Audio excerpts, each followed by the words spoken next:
Shalom beras menjua-jua. Ketemu lagi dengan saya Morton Tarigan dalam channel rohani kesayangan kita, Tiga Orang Majus. Baik saudaraku, sebagai dedikasi saya terhadap gereja saya GBKP, maka setiap minggunya saya membahas renungan PJJ GBKP. Baik, langsung aja tema untuk minggu ini yaitu jadi imam-imam Tuhan.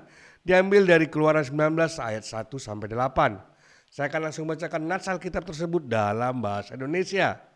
Keluaran 19 ayat 1 sampai 8. Pada bulan ketiga setelah orang Israel keluar dari tanah Mesir, mereka tiba di padang gurun Sinai pada hari itu juga. Setelah mereka berangkat dari Rafidim, tibalah mereka di padang gurun Sinai. Lalu mereka berkemah di padang gurun. Orang Israel berkemah di sana di depan gunung itu. Lalu naiklah Musa menghadap Allah, dan Tuhan berseru dari gunung itu kepadanya, "Beginilah kau katakan kepada keturunan Yakub, dan kau beritakan kepada orang Israel, kamu sendiri telah melihat apa yang kulakukan kepada orang Mesir, dan bagaimana aku telah mendukung kamu di atas sayap Raja Wali dan membawa kamu kepadaku. Jadi sekarang jika kamu sungguh-sungguh mendengarkan firman-Ku dan berpegang pada perjanjian-Ku, maka kamu akan menjadi harta kesayangan-Ku sendiri dari antara segala bangsa-bangsa. Sebab akulah yang empunya seluruh bumi. Kamu akan menjadi bagiku kerajaan imam dan bangsa yang kudus. Inilah semua firman yang harus kau katakan kepada orang Israel." Lalu datanglah Musa memanggil para tua-tua bangsa itu dan membawa ke depan mereka segala firman yang diperintahkan Tuhan kepadanya. Seluruh bangsa itu menjawab bersama-sama, "Segala yang difirmankan Tuhan akan kami lakukan." Lalu Musa pun menyampaikan jawab bangsa itu kepada Tuhan. Saudaraku, kita sudah sering mendengar kata imam. Ya, kata imam sering dipakai dalam kalimat, misalnya seorang ayah atau mamre adalah imam dalam keluarganya. Atau mungkin kita lihat di media, kita lihat di lingkungan sekitar kita ya. Beberapa bulan yang lalu, bulan puasa misalnya, ketika agama mayoritas di negeri ini melakukan ibadah berjamaah dipimpin oleh seorang imam, maka kita pun mendefinisikan imam secara sederhana sebagai pemimpin agama. Namun saudaraku, di sini saya ingin menjelaskan bahwa pengertian imam tidaklah sesederhana itu, saudaraku. Imam ya adalah sebuah jabatan di dalam struktur sosial orang Yahudi. Sama halnya seperti nabi, raja, hakim-hakim, semua ini memiliki fungsi yang berbeda-beda. Dan tentunya imam ini berbeda dengan nabi, saudaraku. Mungkin nanti ada momen khusus ya, kesempatan khusus untuk kita membicarakan perbedaan-perbedaan jabatan sosial ini. Namun sekarang kita fokus kepada imam. Saudaraku, untuk menjelaskan apa arti imam ini, saya akan memberi sebuah ilustrasi ya, sebuah cerita. Ketika dulu saya muda, saya ikut sebagai panitia sebuah event yang sangat besar. Nah, tentu saja saya mencari dana lewat proposal. Dan target proposal itu adalah seorang pejabat yang sangat tinggi, yaitu gubernur. Saya terus mencoba untuk bertemu dengan gubernur itu ya, untuk menyampaikan proposal itu secara langsung, namun tidak pernah berhasil. Ya, hal ini karena mulai dari masalah protokol ya, kesibukan dia, dan tentunya perbedaan status sosial kami yang jelas-jelas berbeda. Sehingga diperlukanlah seorang penghubung, ya, seorang perantara yang akhirnya bisa mempertemukan saya dengan gubernur tersebut.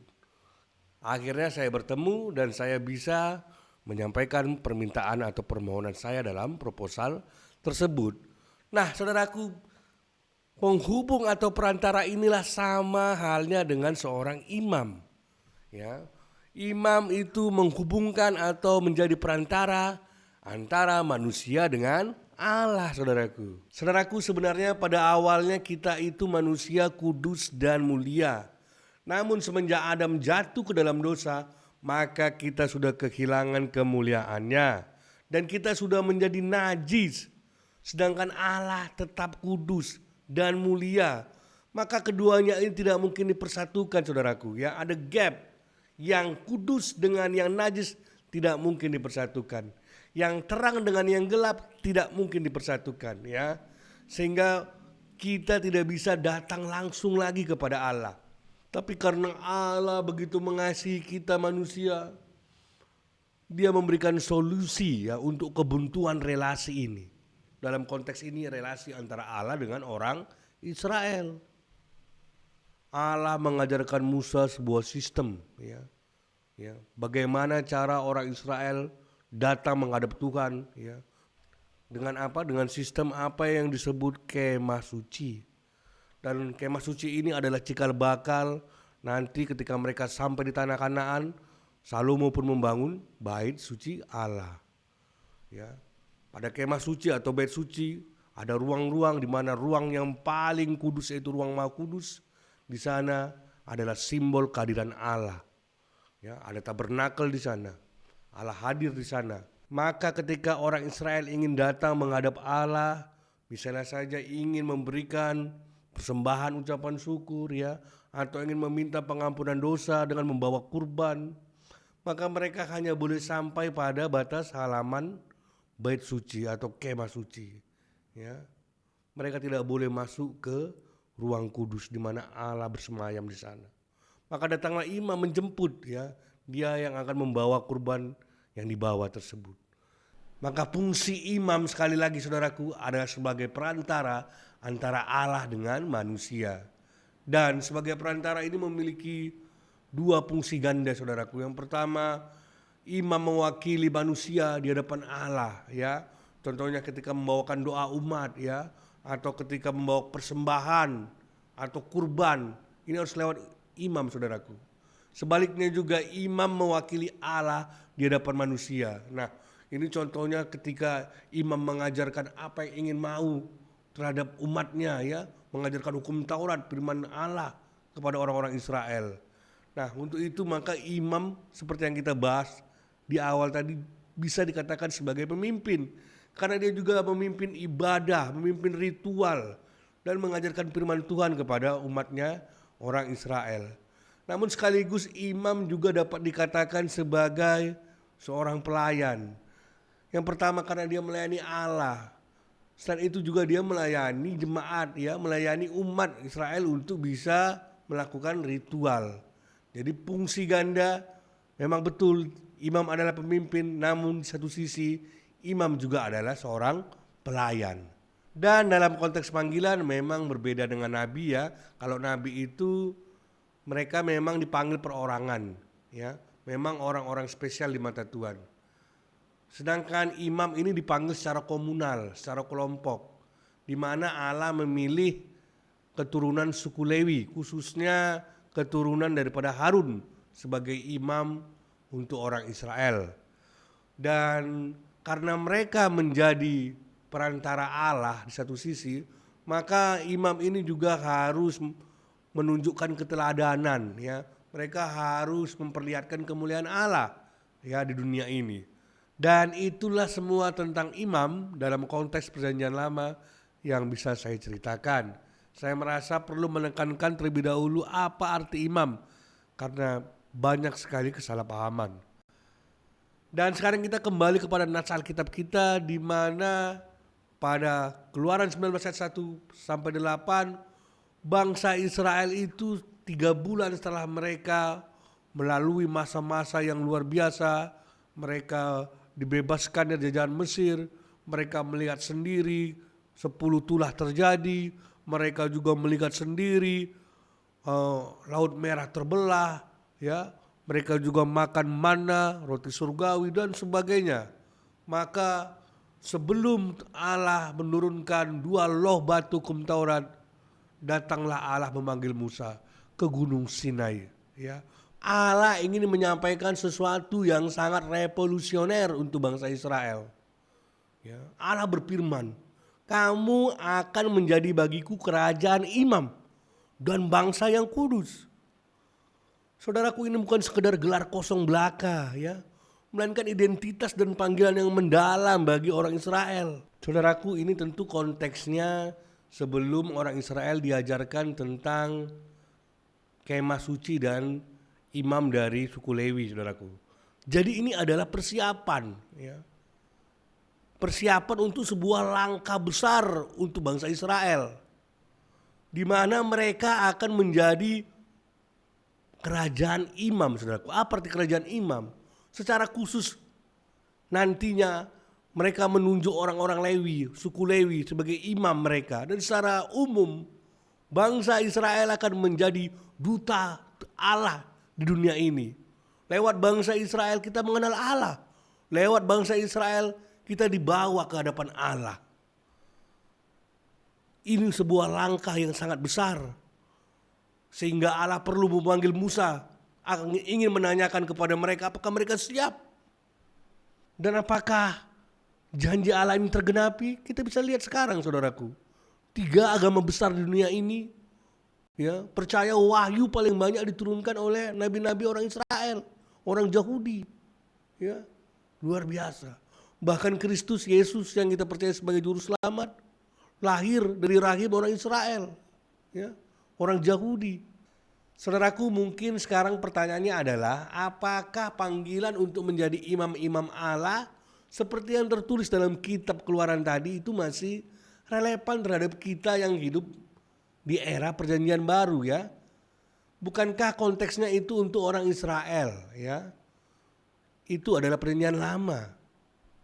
Saudaraku, untuk menjawab hal ini maka kita akan memulai terlebih dahulu bagaimana yang terjadi setelah karya salib Yesus.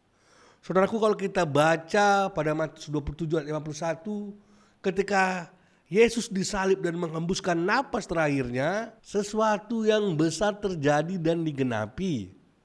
Apa itu? Kalau kita baca Matius 27 ayat 51, dan lihatlah tabir bait suci terbelah 2 dari atas sampai ke bawah, dan terjadilah gempa bumi dan bukit-bukit batu terbelah. Ini artinya apa, saudaraku? Ini menandai bahwa sistem yang saya jelaskan tadi itu sudah berakhir, sudah digenapi, ya. Sistem yang ada pada bait suci Allah, sistem yang ada pada kemah suci itu tidak lagi berlaku setelah Yesus disalibkan. Kita tidak perlu lagi datang kepada Allah lewat imam. Tetapi sekarang Kristus Yesuslah yang menjadi imam besar kita, ya. Kalau kita baca dalam Ibrani 4 ayat 14 yang menyatakan bahwa kita sekarang mempunyai imam besar agung yang telah melintasi semua langit, yaitu siapa? Yesus anak Allah. Dan pada ayat 16 ya berkata, sekarang melalui Kristus kita semua dapat dengan penuh keberanian menghampiri tahta kasih karunia. Haleluya, ya. Itu makanya saudaraku kita sering berdoa dalam nama Yesus. Karena kita sekarang tidak lagi berdoa diwakilkan oleh imam, didoakan oleh imam, ya. Kita juga ketika ingin meminta pengampunan dosa kita bisa langsung, Tuhan Yesus ampuni dosaku. Karena Yesuslah imam kita, ya, yang mendamaikan kita dengan Allah, yang telah memperbaiki hubungan kita yang telah rusak antara manusia dengan Allah. Meskipun beberapa gereja seperti Katolik masih menggunakan imam dalam sakramen pengampunan dosa, namun kita Protestan tidak lagi menggunakan imam. Kita bisa langsung sendiri berdoa kepada Allah. Jadi sekali lagi, Tuhan Yesus adalah imam besar kita. Saudaraku, tentu kita semua tahu Allah telah memilih bangsa Israel sebagai umat pilihannya dalam perjanjian lama. Dasar pemilihan tersebut bukan karena kehebatan atau kekuatan orang Israel, tetapi murni karena inisiatif dan otoritas Allah. Kita sebagai orang Kristen saat ini percaya bahwa meskipun kita tidak memiliki hubungan darah atau DNA dengan orang Israel, kita sebagai orang percaya boleh disebut sebagai orang-orang Israel secara rohani. Kalau dalam perjanjian lama mereka yang disebut sebagai bangsa pilihan ini adalah keturunan Abraham dan Yakub diikat oleh darah, maka kita, ya, di zaman perjanjian baru ini menjadi umat pilihan Allah karena diikat oleh iman, disatukan oleh iman. Iman apa? Iman kita terhadap Yesus Kristus. Untuk itu dalam konteks perjanjian baru hingga sekarang ini, kitalah orang-orang pengikut Kristus orang-orang yang percaya terhadap Kristus yang disebut sebagai umat pilihan Allah. Saudaraku, apa sih perbedaan antara imam dengan bukan imam? Tentu secara teologis, imam memiliki hak akses untuk bisa datang ke hadapan Allah. Namun ketika Yesus mati di kayu salib, hak tersebut kembali kita miliki. Kita sekarang memiliki hak untuk bisa datang ke hadapan Allah. Kita memiliki keistimewaan untuk bisa berdiri di hadapan tahta Allah. Oleh karena itu, identitas kita pun otomatis berubah, status kita berubah. Kita sekarang menjadi imam-imam Allah. Oleh karena itu kita orang percaya dalam 1 Petrus 2 ayat 9 dikatakan sebagai bangsa yang terpilih, imamat yang rajani, bangsa yang kudus, umat kepunyaan Allah sendiri. Untuk itu saudaraku, menjadi imam atau perantara Allah adalah sebuah identitas. Nature ya dalam bahasa Inggris. Identitas ini bukanlah sesuatu yang kita usahakan atau kita buat-buat, melainkan anugerah yang kita terima. Allah terlebih dahulu menyelamatkan kita, membawa kita kepada dirinya sendiri sebelum memanggil kita menjadi imam-imamnya. Dalam perjanjian lama seperti Israel yang tadi dalam nats yang kita baca tadi, mereka terlebih dahulu diselamatkan, ya, dibebaskan dari perbudakan Mesir, lalu kemudian dipanggil menjadi kerajaan imam. Demikian juga kita telah diselamatkan oleh Kristus sebelum dipanggil untuk melayani sebagai imam-imam. Menjadi imam-imam Tuhan berarti menjadi perantara antara Allah dan dunia. Kita mewakili Allah kepada dunia melalui kesaksian hidup dan pemberitaan Injil. Pada saat yang sama kita juga mewakili dunia ini kepada Allah melalui doa syafaat. Dalam dunia yang terpecah belah dan terpolarisasi ini, peran kita sebagai jembatan dan pendamai menjadi semakin penting. Kita dipanggil untuk menjadi agen-agen rekonsiliasi, membawa orang-orang kembali kepada Allah. Baik saudaraku, akhirnya kita tibalah di ujung waktu untuk episode kali ini. Sebenarnya masih banyak yang ingin saya jelaskan dalam tema ini, namun karena waktu kita yang sedikit, maka saya sudahi sampai di sini. Sampai bertemu lagi dalam renungan-renungan lain. Saya Morten Tarigan. Salam ras berjua-jua.